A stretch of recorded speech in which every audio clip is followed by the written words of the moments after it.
when someone secretly likes you. Paano mo malalaman kung may gusto ang isang tao sa'yo? Simple lang.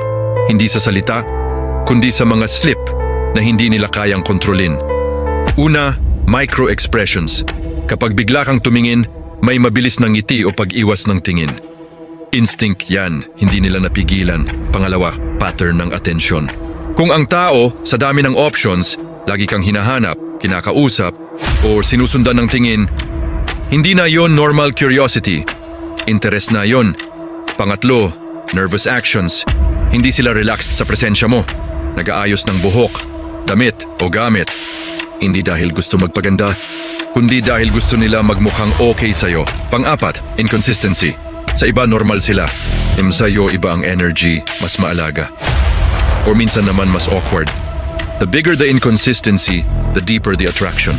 At panghuli, emotional reactions.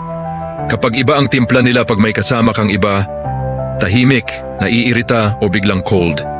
Hindi yon attitude. Selos, yon na hindi nila maamin. Sa dark psychology, isang rule ang totoo. Hindi nagsisinungaling ang katawan.